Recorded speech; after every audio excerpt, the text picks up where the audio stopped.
Coffee with the Port St. Lucie Mayor. I am Teresa Aronson from the St. Lucie County Chamber of Commerce. It's our pleasure, our honor to facilitate this program every third Tuesday of the month. That's right, we have a brand new date and time. It's the third Tuesday every month, 8:30 right here at City Hall. It's free, it's open to the public, and we typically throw in some coffee in Danish. For all our Facebook friends, of course, we do this live, and we start the show every single month before we get to visit with our mayor with our sponsor segment.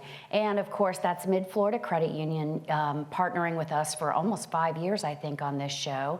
And we're so grateful for them. They partner throughout the community. The Mid-Florida Event Center is a big place for everybody to hang out and a lot going on there. And they serve on numerous boards and nonprofits throughout our communities. They're great community partners. So today they've asked one of their community partners, and of course we all know Malin Joseph has mentioned many times she serves on this board, but today she's allowed her time for the co-chairperson of the Haitian American Chamber of Commerce. And of course, it's Marie Layton. Marie, welcome to the show. Thank you. Thank you for having me. It's a pleasure to be here representing the Haitian American Chamber of Commerce. And we're glad to have you in the community.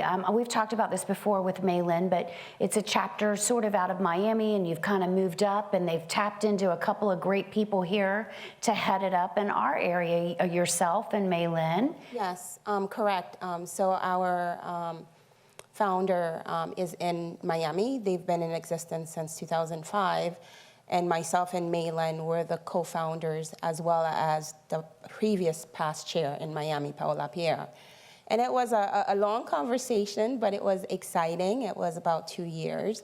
And we felt like there was a need for us to have a Haitian chamber up here on the Treasure Coast, because we do represent the Treasure Coast. And last year in March, we launched our chapter, and we're coming up on our 1-year anniversary. Yeah, and doing well. I know you've got a lot of events. We've partnered on some things. Yes, we have. So it's important for people to understand, you know, we're a Chamber of Commerce too, but there are often niches or sects that aren't fully incorporated, and all their needs aren't being met by our very wide scope chamber. So we welcome the partnerships with the Haitian American Chamber, because there's a large population of Haitian Americans here in well, through the Treasure Coast, of course, but even just here in St. Lucie County, correct? Yeah, I mean, like, it's, we're a growing population, and a lot of Haitian Americans are in Florida, and, you know, Port St. Lucie, Treasure Coast is growing so much, so a lot of people are moving from down south. The population is growing, the Black community is growing.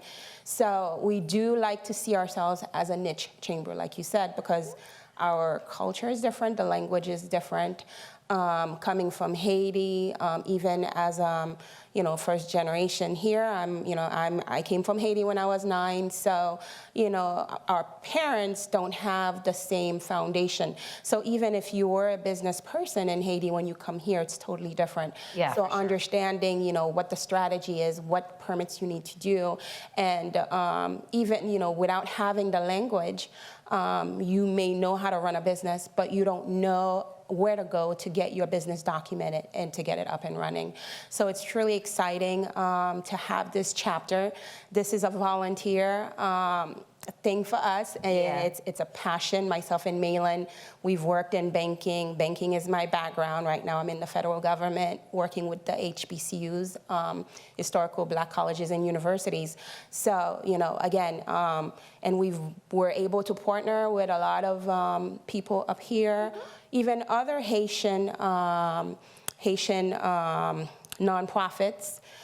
With the Haitian Council, Maggie, Dr. Rémi Dubois, she's been very supportive of the chamber, and we've just, you know, connected with so many people. Like you said, you know, like in the beginning, we had a workshop together, and you know, you were at our launch. So again, you know, as a niche chamber, our intent is really to partner with other chambers like yourself and other communities, so that we can bring that layer of culture and as well as language, to kind of bridge the gap that our community may have as Haitian Americans. Of course, because there's a comfort level, and you want, you know, it's easier to get invested in things that you feel comfortable at, and if language is sometimes an issue, but these businesses are thriving. These are people that have run businesses before, have great knowledge in that, but our regulatory process may be different. And you and Maylin are more familiar with that, with your banking background, with your federal banking background. So I just think it's a great idea. And when we can, pitch in and help, we'd love to do that. As always, we did some small business grant workshops together, and very happy to continue. And that's one thing, we need to learn more about it, because we have people calling us, what assistance are there? So it's so needed, because a lot of the smaller businesses are sole proprietors that historically did not keep, good bookkeeping.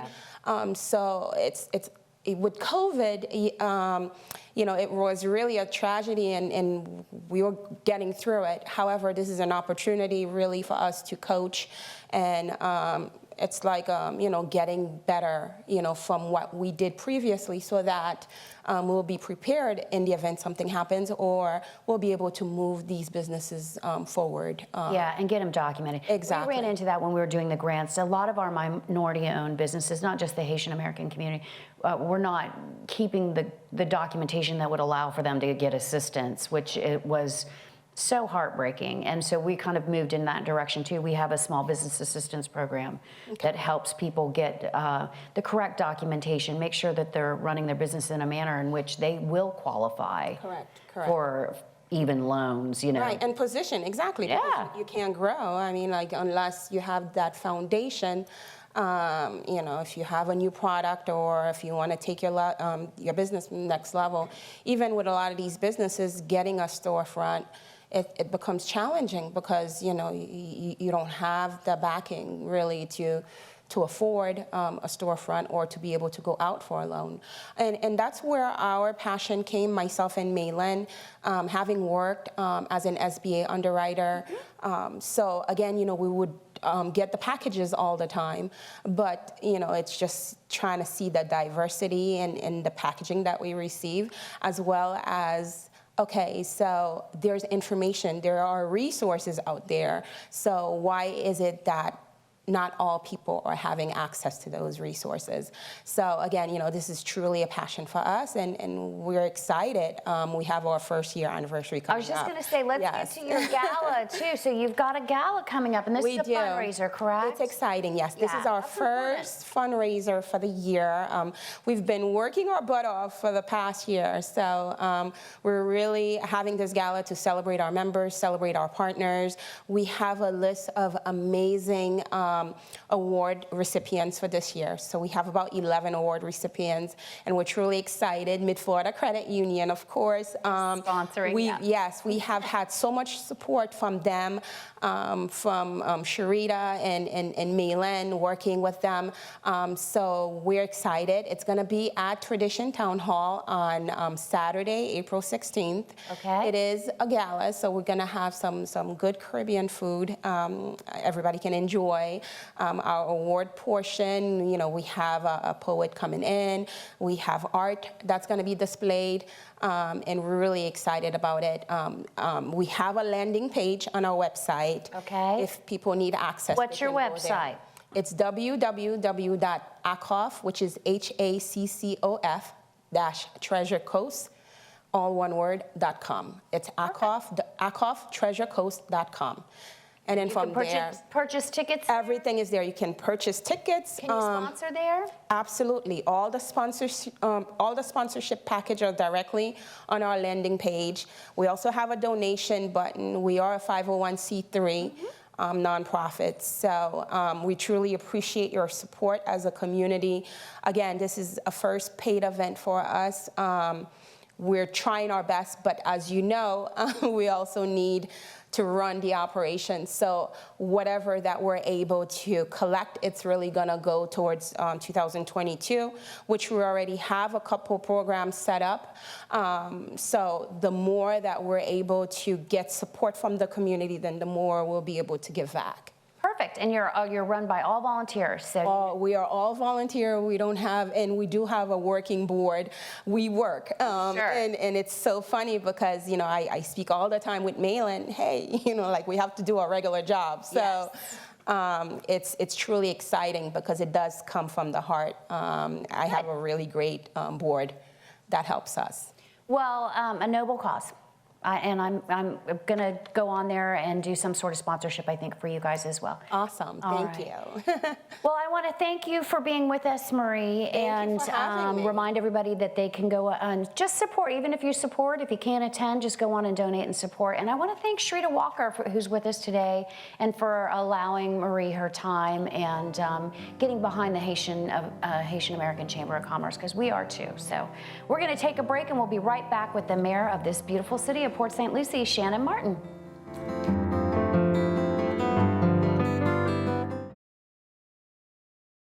Welcome back to Coffee at the Port St. Lucie Mayor. I am Teresa Aronson. I am here with the one, the only mayor of this beautiful city. Of course, that's Shannon Martin. We elected her not long ago. I'm sure we're going to elect her in about I don't know, oh gosh, 8 months? 9 months?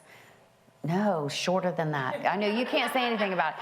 So she's gone mute because she can't talk about it on, public TV, but I think it's March. We vote in August, maybe November. So anyway, okay, we'll move on. Welcome. Good morning. How are you? That was a fun exchange of stop talking about it. How are you today? Doing good. How are you? Good. I'm glad to be here. We have a new set. Yes. And I love it this way. Me too. You and I have talked about it. That looked so COVID to me. Like we're 6 to 10 feet apart and still living in the very COVID times of not so much fun. It looks so city council meeting. It did. That's not what this is. We looked so serious. Yes. Although we do talk about serious stuff here. Absolutely. But this was done some years ago, and I do love it. And then we got a new front stand, and you ordered these chairs, which are actually quite comfy. Yep. I can move around in them. I'm not uncomfortable, so I'm enjoying the new set. I hope everybody else is too. Yeah. I think it looks more personal. Yeah, absolutely. It's more inviting this way. It is.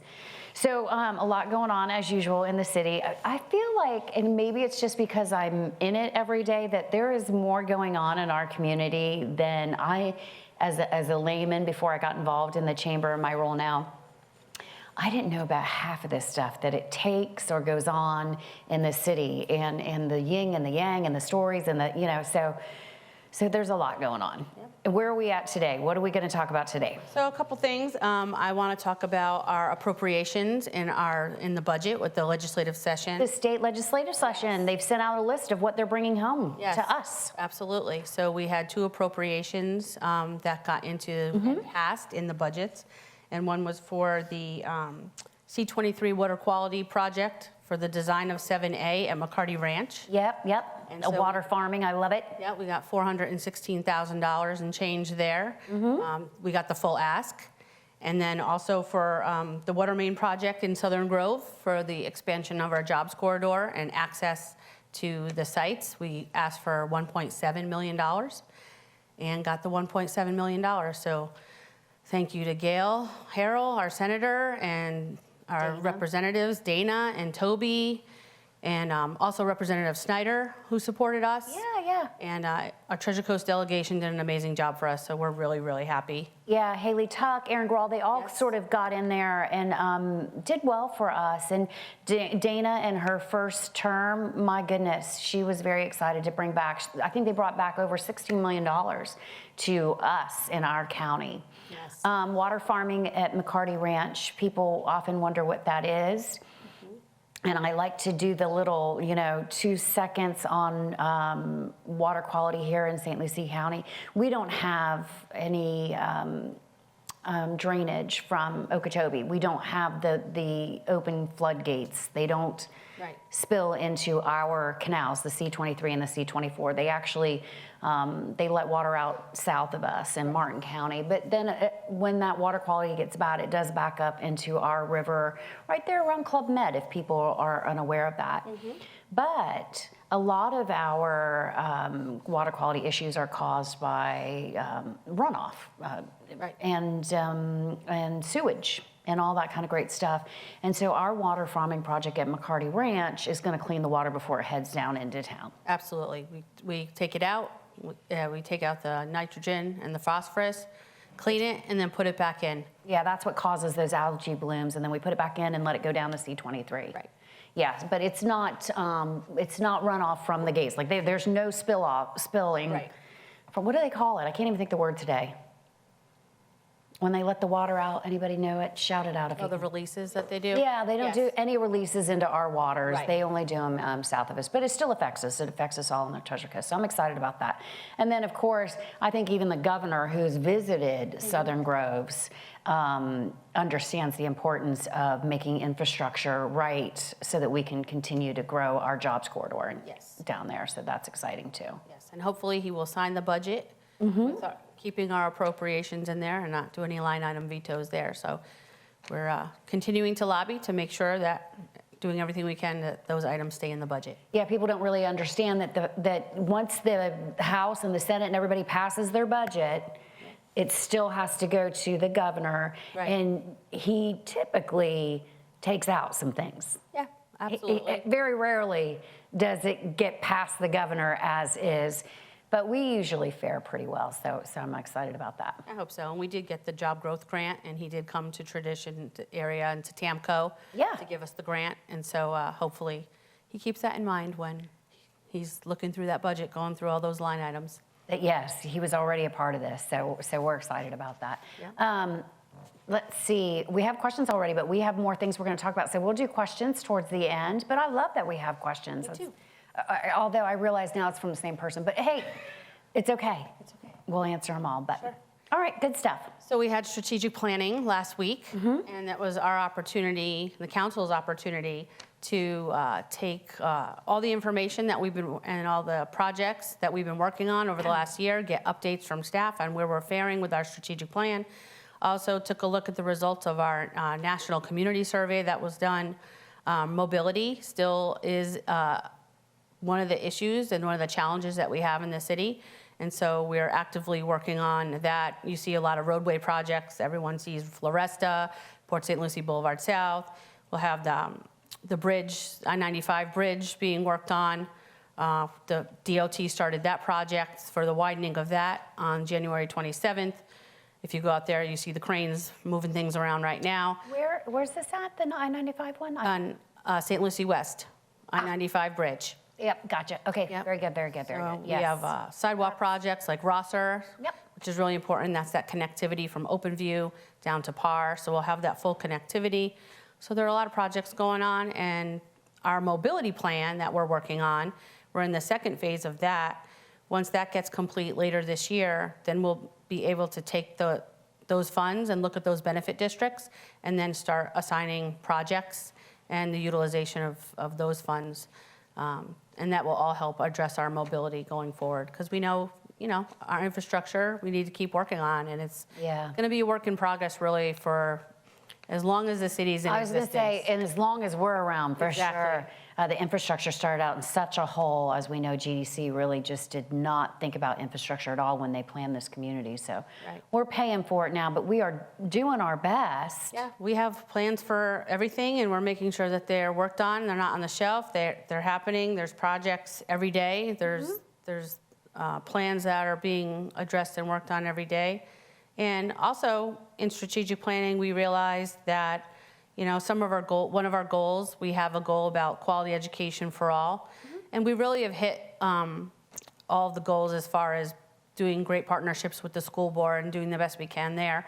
So we're going to keep that up, but we're going to change that goal to be more of a communication type goal, and how we engage more with our residents, how we partner with our school district, or how we partner with the chamber, or the Haitian Chamber of Commerce, or any organization that the city partners with, and how we can keep getting out great messaging and sharing information with our citizens, and really continuing to beef up our public engagement process. Good. And also look at ways that we can innovate and look to doing things as a smart city. A lot of the cities in the state and around the country are going to smart city technology and innovation, and so we're going to be addressing and looking how we can address those goals and how we can work on those things and kind of marry that all together. The other thing that's really important, we took a look at our vision statement and our mission statement, and also realized that it's a little bit outdated.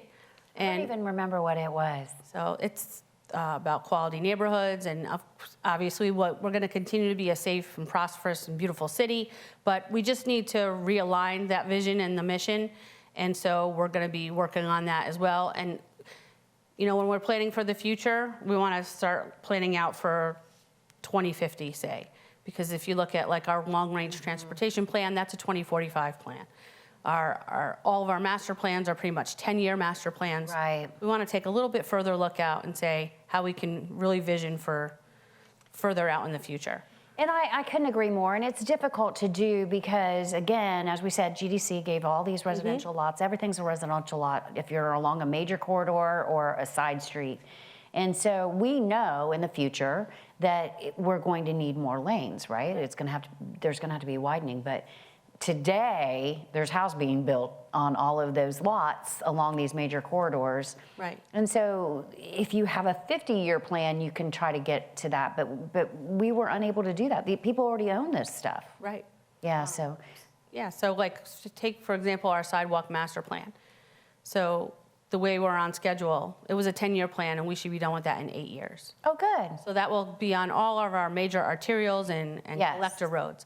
So then we can start planning for, okay, what do our neighborhoods look like? And where are the areas that the neighborhoods want to have sidewalks? And we can start working on that and plugging those in. Because you have to keep moving, have to have that plan go forward and for that continuous improvement. I think getting those on your connectors and arterial roads is going to be really, really important, though. These are like your bay shores, and Yes. you know, Bay Shore on the south end had very little sidewalks. Right. We're going to have that done in 8 years, you're saying? Our sidewalk master plan, the way we're tracking, it will be done 2 years ahead of schedule. That's amazing. That is. And the other thing that we talked about, because I know that people are really concerned with our growth and really concerned with, you know, mobility and the traffic issues, we're also taking a look at areas where we have four-way stops that really need to be roundabouts. And I know some people don't like them, but the reality of a roundabout is it moves traffic, it moves keeps cars them moving, yes. without the stopping and starting and the backups that you get. Yes. So we're really, our Public Works Department, and I've had several conversations, we're honing in on those areas, and we're saying, okay, here's the intersections that need to be addressed in the future. We rank them based on tier 1 to tier 3 projects. I love it. And so now, since we have those plugged in, then we can start looking at addressing funding to those areas where we're going to need that. And these will be the basic roundabouts because these are going to be more neighborhoods. We've addressed roundabouts at some of our major intersections. Right. But there's still, I can think of one right now, Alcantara and Savona, Yep, that's being, ranked. that'll be ranked. Yep. Yeah. So you have a stop sign now, which is new. But when you have a roundabout, it is a consistent movement of cars. You know, Right. nobody, you're stopping if you have to yield, you keep going in. But the speed on that is much more of a people mover than a stop sign. Yeah. Those stop signs get backed up for. And then it's funny to me because there's a lot of hesitation, which is, I think, half of the time spent at the stop sign, right? Yeah, absolutely. Yeah, And then looking who's got to go next and who was here first. who was here first, who's going to go next, and then my favorite is if you're both going across, Yeah. you should just go at the same time. But they literally wait for that one to go across, and then they go for that one across, and it's just adding more time to your. And the single lane roundabouts really aren't the problem. It's when No, you get to the double lanes are scary, and people don't really know how to effectively use them. Single lane roundabout is a no-brainer. Right. And you're not going to get a double lane roundabout at in these neighborhoods at Alcantara and Savona and those sorts of places. So yeah, I'm all on board for that. Yeah. I'm excited about it. Yeah. So moving people is really going to be the focus going forward, and we're going to do everything we can to continue to make that happen. Good. Yeah. That's a good plan. I love it. I don't care what people say. Roundabouts they work. Right. It's like the chamber. It works if you work it correctly. And the other thing I want to really celebrate is City Center. Yes. So we finally took title Yep. late last week. That to was the a 22 labor of parcels. love. Absolutely. Yeah. So I'm really proud of that. We're finally there. It took a lot longer than we wanted to, but hey, everything happens in due time for a reason, and we finally took title, and so now we can embark on our master planning process.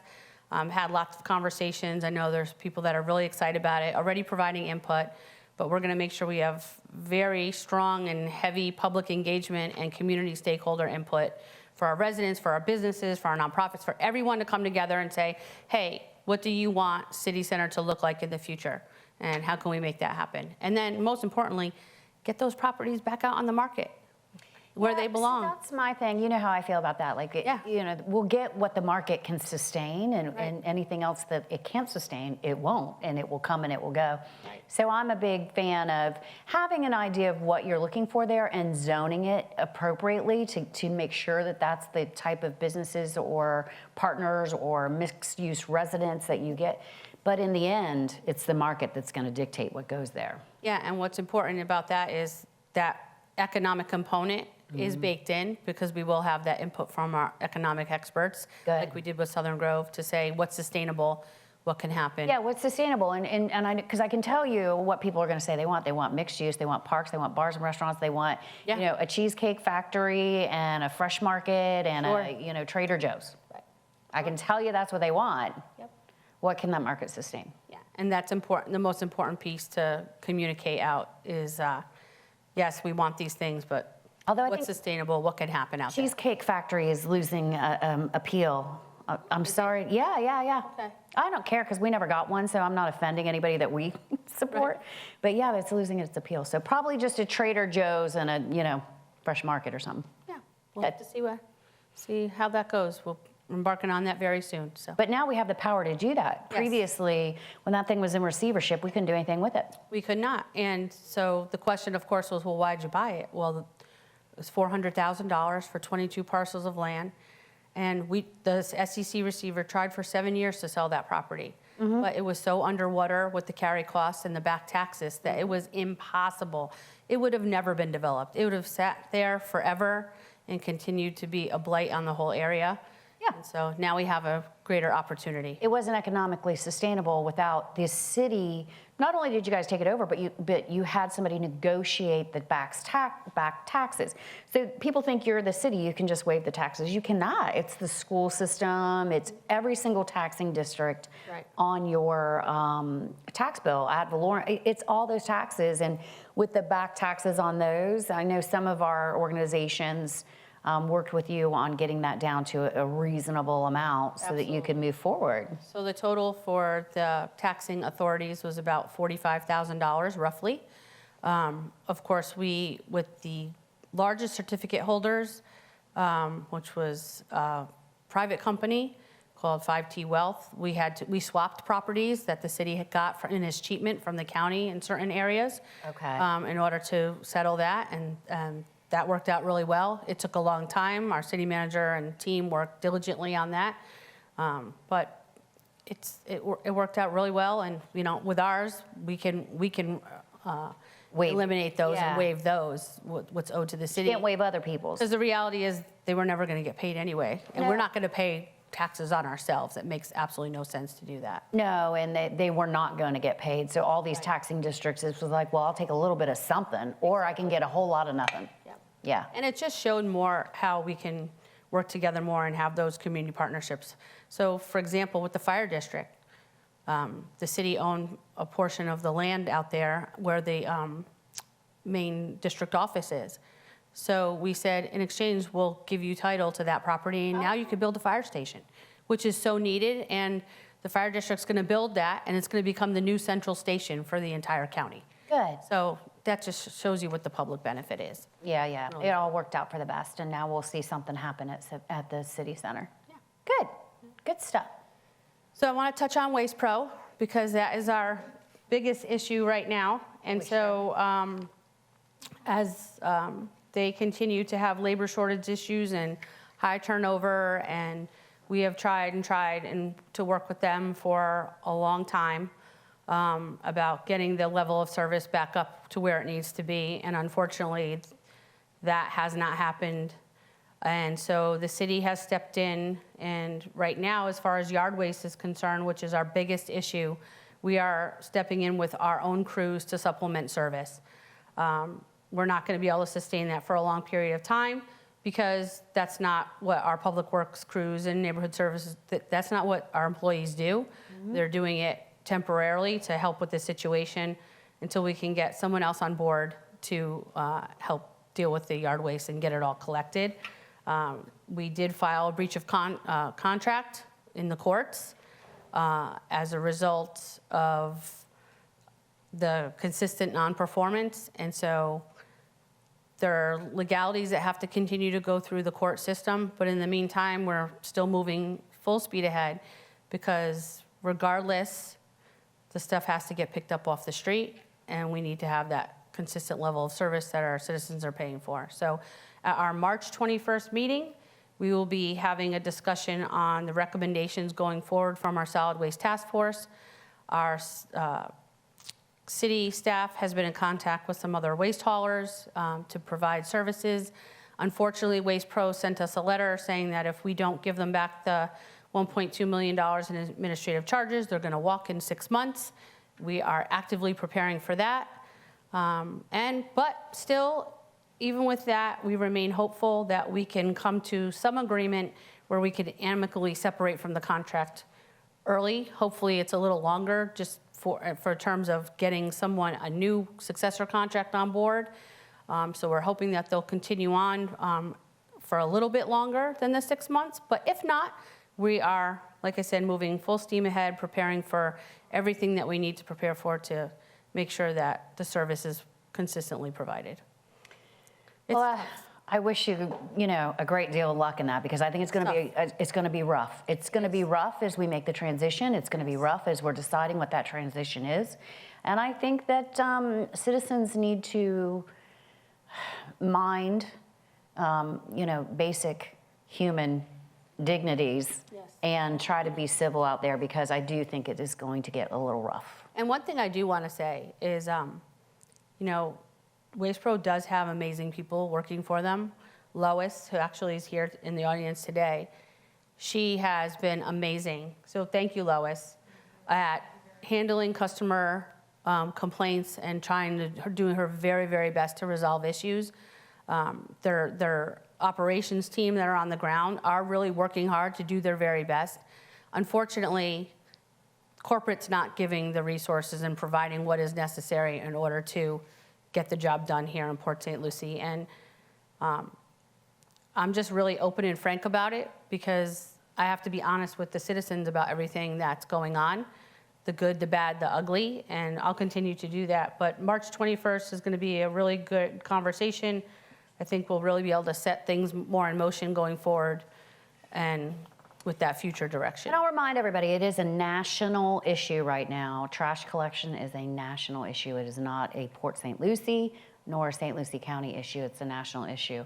I just want to urge everybody to get in the boat and row, because we all want our trash picked up in a timely manner, and it's going to take a village to make that happen. Right. So yeah, I don't know what the right answer is, but I know that we all need to work together, because I fear, because I know that people have acted out in terrible ways because of their trash collection. I didn't know trash was such a hot button for some of these tempers out there, but it definitely is, and it scares me, and I don't like it. It's trash, people. Calm down, right?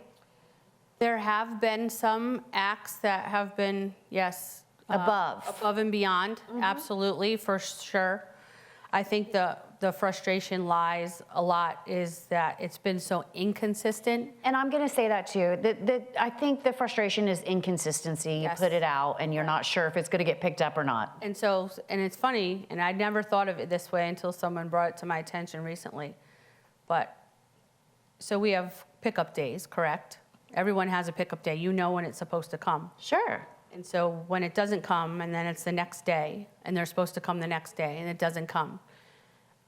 And then it becomes, do I even have a pickup day anymore?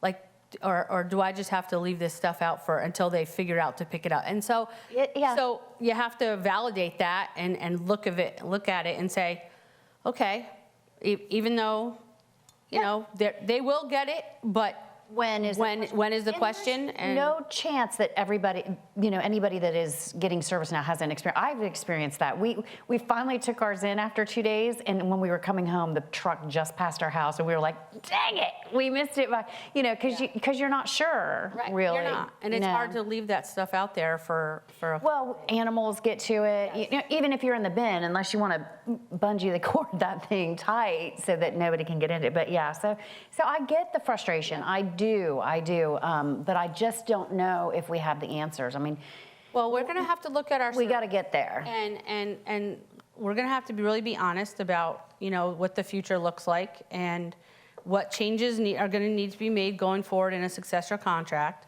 I have to say that although we have the problems, our service level, we have a lot of unlimited service, and we don't pay as much as other jurisdictions in the area. And if our contract with Waste Pro ends, I can promise you're going to have more limited services and you're going to pay more for them.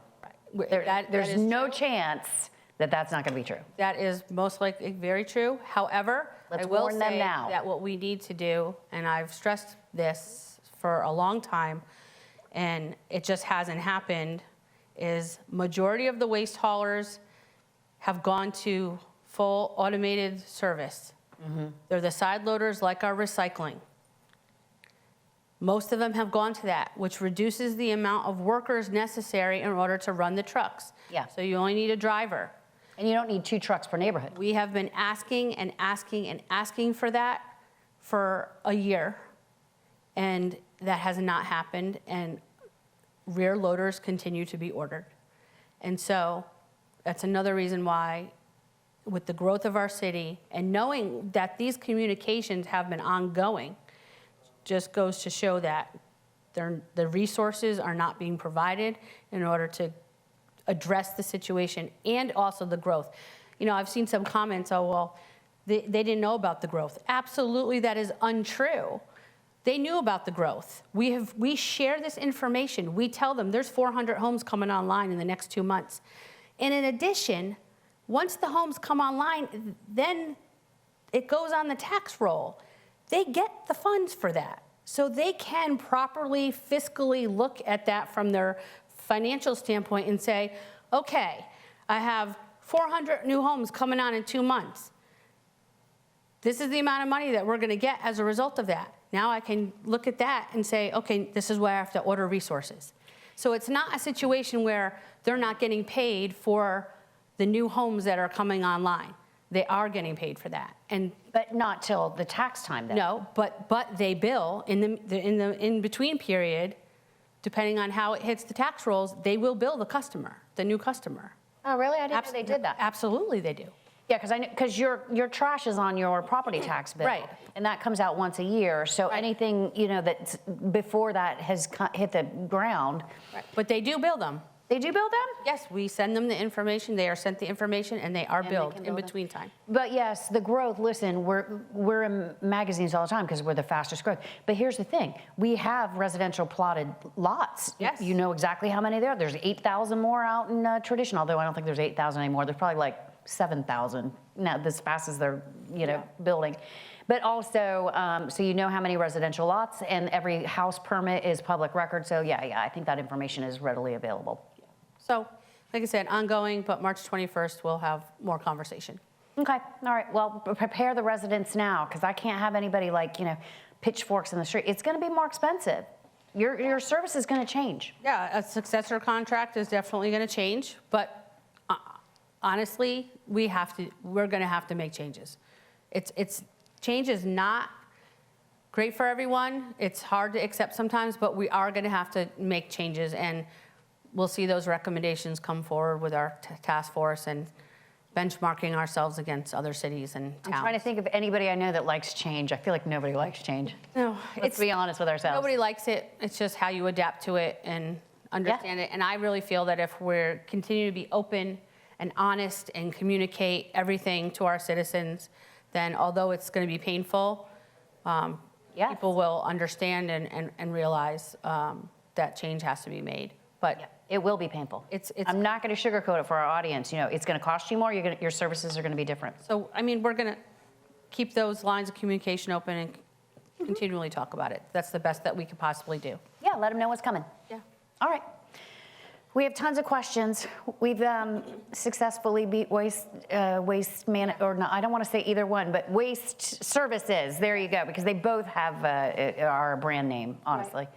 So we've covered that completely. We've got a ton of questions here. Let me take a look at some of them. The downtown. Okay, we already went over that. Yeah, so the Port District, We are actively working on preparing the site for the new park that's going to be constructed, and that will start later this year, Pioneer Park. And also, we got a letter of intent for the restaurant developer. Oh, nice. Since that time, so when the letter of intent came in, there's a 30-day window that has to allow for other interests to come in. We did get 2 others in addition, believe it or not. I reviewed those with the city manager yesterday, and a lot more information has to come forward with regard to financials and stuff. So we'll be taking a look at that and seeing how those 2 compare to the original one that we received. And we'll be having another conversation, a public conversation about that soon. Good. Yeah, so that's happening. Like I said, Civic Center area, City Center, Mid-Florida Event talked Center. about that. We're gonna do master planning for that, so. And then the last one is about a bridge. Yeah, so I'm gonna tackle this and hopefully, Okay, you are going to, okay. yes, I am. So the bottom line is, we don't own any land. The city does not own any land for a crossing over to the island. We did a feasibility just to look at it. In which the feasibility was 0? Well, for us, yes, because we don't have the authority to spearhead that project because we don't own the land associated. So what we did was, we took a look at it, we gathered a lot of information, we talked about it at a retreat. I think it was the February retreat of last year, if I'm not mistaken. And we basically said, okay, we're gonna take all this information and turn it over to St. Lucie County. Because St. Lucie County does own the land. Yep. And they are the ones that, if they want to put a bridge over to the island from Savannah, or Walton, they're the ones that have the authority to make that happen. So let me get this straight. Savannah, Walton, over the drive, directly over into people that own land on the island to get them bridge access, which we don't own any of that either. we do not. We have no portion of beach. We have none. Yeah, So that's not going to happen from a city standpoint. No So- chance. And if anyone wants to continue to lobby for that, you really need to go talk to your county commissioners. And start now, because if it were to happen, and I'm not saying it's not going to, it is not going to be in our lifetime. It's not going to be, no, not that I'm aware of. No. So, I mean, it took us 2.5 decades to get crosstown. right. Yeah. So a bridge to the island, I will be long gone. So part of Walton Road is in the city, but the part that would need the crossing is county. Yeah, the part that heads to Indian River And is. Walton Road needs its own improvements as well, but that's also on the county. It's a lovely wish list, but it's just not going to happen. Right. And I get that. You have to go to the beach through Jensen or Fort Pierce. I recommend Fort Pierce. It's far less crowded. It's just not within our control to do so. Yeah. But good questions. All right, any questions in the audience today? Goodness. We were here for like 45 minutes. We had a lot to talk about today. Yeah, there's a lot going on. Really, there is. Yeah, no, I think we answered everything right, Maureen? We did. All right. right. Anything else before we head out? Yeah, just hope everyone has a great spring break. I know it's spring break for a lot of It is people. spring break here in South Florida, isn't it? We don't really get the spring break crowds, though, which is kind of nice. Not so much here, yeah. Yeah. Miami, Fort Lauderdale. Daytona. Yeah, Orlando, other places, but Not so much here in our sleepy little hideaway, thank goodness. But, who knows, that might change someday, too. you never know. If they put a resort on that North Beach island, we may, too, have spring breakers Maybe. eventually. But also good to see that baseball is back. Oh, yeah. Because I know a lot of our businesses rely and thrive on spring training and baseball. So very happy to see that we'll have people. 7 games, 7 games, and then 1 game in April. So I think it's a great schedule. But here's the really good thing about spring training. Everybody that was coming down for spring training, they already came. I know. They were already here. And without the games, I'm pretty sure they were spending more money in our businesses. And I'm glad to see that. Yeah. So I know there was a big push to punish them for the lack of funds. But I think that some of our residents that were already here because they thought it was coming, or they come every year regardless, instead of eating hot dogs at the stadium, they were going to Berry Fresh and some of those other great restaurants out in St. Lucie West. Absolutely. So hopefully it went well. Yep. What's the status of the, Okay. So tell them what it is. The Heart in Yes. the Park. So the Heart in the Park is a public art piece that is being paid for by Madame E. Homes as part of their Public art. that they're required to either pay for a public art piece and install, or pay into the city's public art fund. They have chosen to do the Heart in the Park, which will be on the corner of Community and Discovery. That has not come in, to my knowledge, to Planning and Zoning. The Heart Shops, which is Shops at the Heart, I think it's called, that is literally right behind that, and it'll be all together in one location. That did come in, but the Heart, I'm expecting that to come in through Planning and Zoning soon. Last I spoke with Madame E's representative, it was coming in soon, so.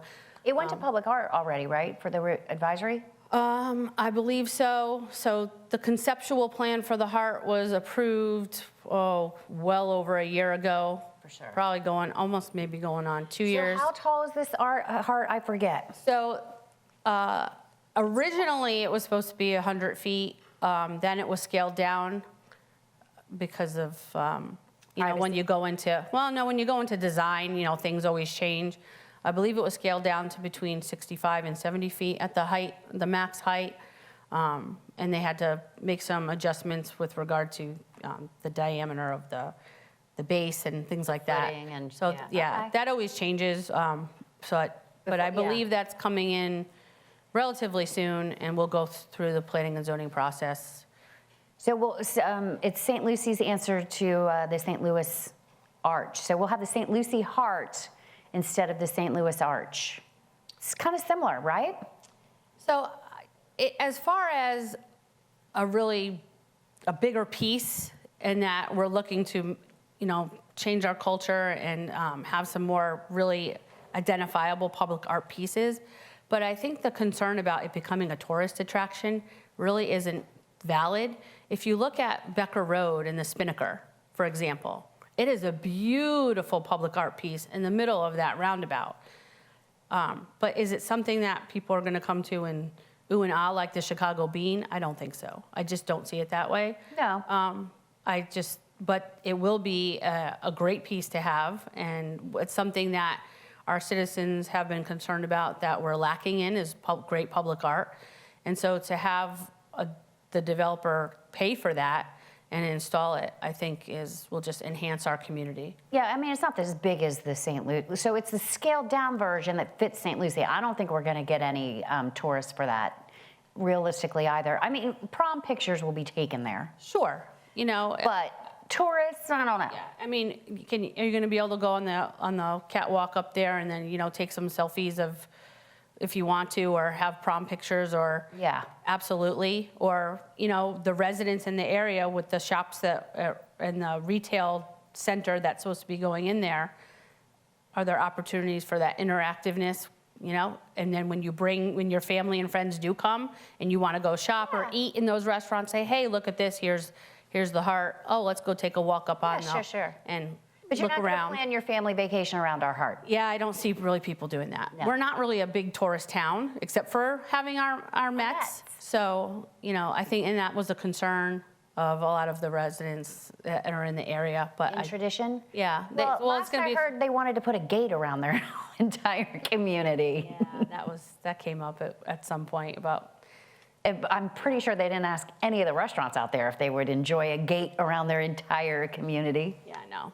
Yeah.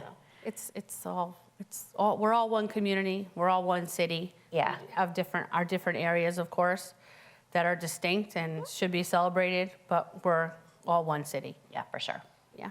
Well, good stuff. Yeah. I enjoyed today's show. We talked about a lot of good stuff. A lot of good things. Well, I want to thank, of course, Mid-Florida Credit Union for allowing the Haitian American Chamber of Commerce to visit with us today, and the staff here at City Hall and my staff for, making sure everybody gets coffee and all that kind of great stuff. And of course, the mayor. We wouldn't have this show without the mayor. It would be pointless to have coffee with the mayor without the mayor. So I appreciate you doing this with me and us finding a really good time slot, I think, for this. And as soon as people get used to it, maybe we'll have more in our audience, because don't forget, you can come on down. It's the third Tuesday, 8:30, free at City Hall. Absolutely. All right, well, till next time, everybody, have a great day.